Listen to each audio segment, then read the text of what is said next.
In this tutorial, I'm going to show you how to remove a whole crowd of people from a photograph in just a couple of clicks. Aloha everybody, it's Colin Smith here from photoshopCAFE.com, and I'm coming to you from Hawaii. So since I'm here, I see there's a lot of tourists around everything. It's a really busy time here on the islands. So what I'm going to do is I'm going to show you how to get rid of all those people, all of those cars, everything. And to make it even more realistic, what I'm doing is I'm just using an iPhone here and just hand holding it and taking the shots. Of course, you can use it with a camera on a tripod and get even better results. So first of all, I'm just going to tear through this, show you how I can do it in just a couple of clicks. Then we're going to unpack it, show you what's going on so you can apply this yourself to any photograph. So get ready for two methods where you don't even have to touch the clone stamp tool. All right, so here is a folder of images. Now what you want to do is you want to shoot multiple shots. Notice in every single one of the shots, we've got cars, we've got people, and obviously my phone moved a little bit. So this is the key. You just want to shoot a bunch of shots, and this is going to give Photoshop something to work with.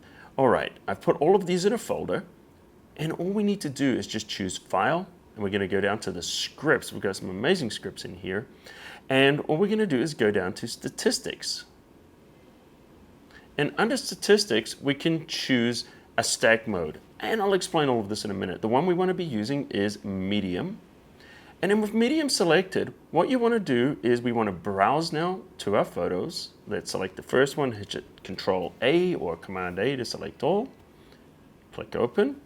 So now we've selected all of these, and we want to turn on Attempt to automatically align source images. Click OK. And after a little bit of thinking, boom, look at that. All the vehicles are gone, all the people are gone. We now have empty streets. Okay, I'm going to do this again. I'm going to do it manually, but when I say manually, pretty much everything's automated, but I'm going to go through the different steps so you can understand what's going on, and also so you can apply it to your images and have a little bit more control over them. Choose File, and don't go to Open, go down to the Scripts, and under the Scripts we have this option to load files into a stack.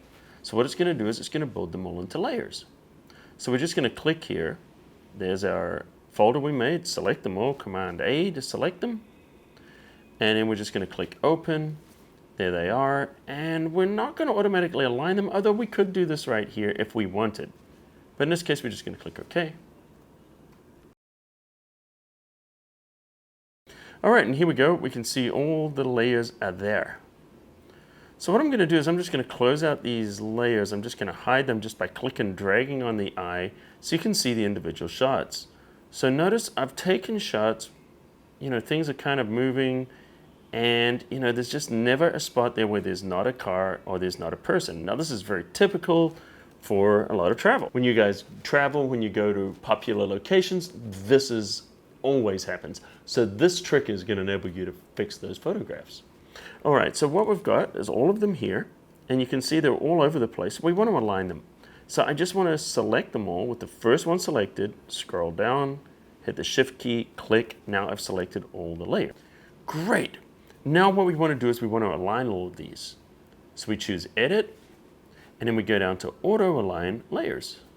Under Auto Align Layers, turn on Auto. And let's just leave these other options alone and then just click OK.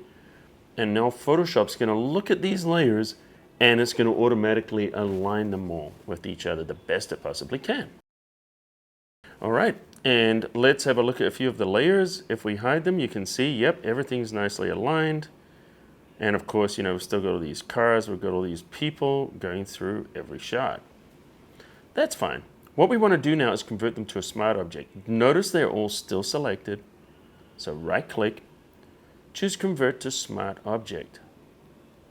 Now one of the nice things about a smart object is it puts all of those layers into a container. And because of that, we can go under the Layer menu. So under the Layer menu, we can go down to Smart Objects. And notice under Smart Objects, we have things called Stack Mode.